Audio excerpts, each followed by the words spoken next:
Greetings to you this day. This is Michelle Strickland, and I'm coming to you today with a segment that I do. When I do it, I normally do it on a Monday, but I can, if I feel like it, I can do it any day of the week. But basically, I normally do it on a Monday. It's called Conversation with Self, and it's a segment where I just kind of talk to myself about whatever it is that I want to talk about. What you got today, Michelle? I'm going to give you some tips and resources on ways to seek professional help, whether you're rich or poor. Okay? What you got? Come on with it, Michelle. Come on. You so dramatic, Michelle. It's rough out here, Michelle. It's rough out here. It is. People just running amok. Go ahead, Michelle. Just go on. Seeking professional help is a crucial step towards mental well-being, regardless of one's financial situation. So this is information for people who don't have money and people who have money. It can apply all over the world. Now, how many of any of these services that you have available to you that I'm going to discuss is another story. But I'm giving you information on how to access possible services wherever you are in the world. Like I said, whether they have them or not in your Pacific area, that I don't know. But I'm just going to give you some suggestions, okay?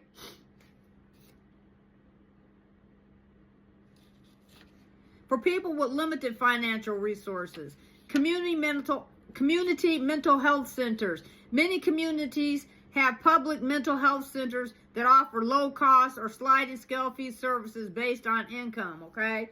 And a lot of those, I worked in these with the agencies like this for most of my career,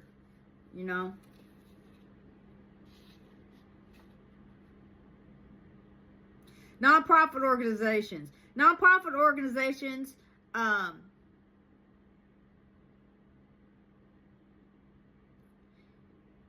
or local mental health charities often provide resources and support, okay? Hotlines and crisis text lines. They may not have that available in every area, okay? I'm just throwing this out there for you to think about, okay? Hotline and crisis text lines. Organizations, there are some organizations that offer suicide prevention, okay? And they have crisis lines where you can either call or text or something like that. If you need to just reach out to somebody, okay? To talk or to communicate, if you're struggling, okay? University counseling centers. Some universities offer counseling services to community members at a reduced cost or for free. Therapist directories with sliding scale filters. Websites. There are some websites that have open. Let me say that again. There are some websites that deal with psychology and some social sciences, social services people, that you can meet with. A lot of the social services agencies, you don't have to always have money, but when you're dealing with therapists associated, there might be a sliding fee, okay? Online therapy platforms, okay? Just look them up. That can be an affordable option for you, and some may cost, some may not cost, And online, you might be able to find stuff, it might not be in your area, but from somewhere else. But because you're online, they might be able to still help you. So that's something to think about. Support groups. While not a substitute for professional therapy, support groups can provide a valuable source of community and understanding. And you can, a lot of times, if you talk to somebody at a local hospital, check in, like call or something like that, or if you're near that area, ask the front desk if, for social worker or something like that, or if they have social services, a listing of what they have available in the area, okay?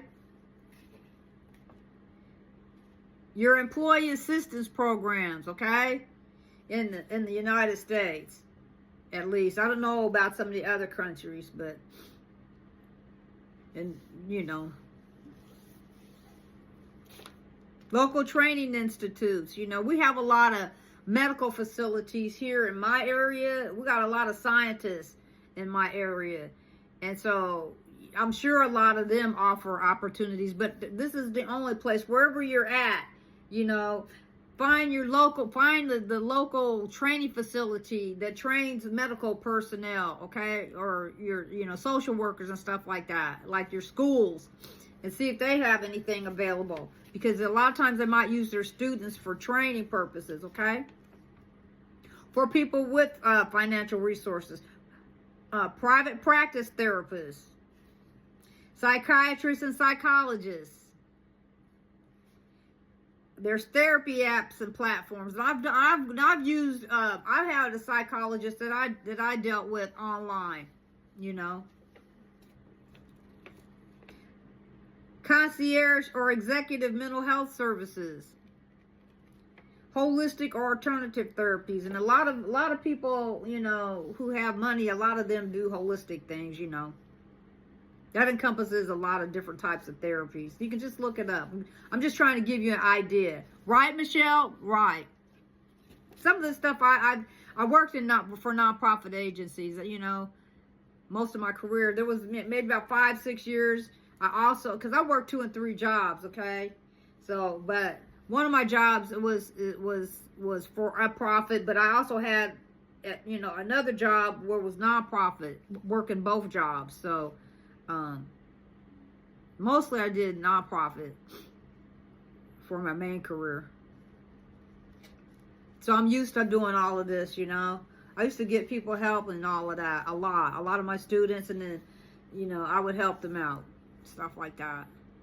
Or if I worked in social services, you know, for getting assistance for stuff like that, I helped them out. I helped refer them to different other agencies that can help them with other resources.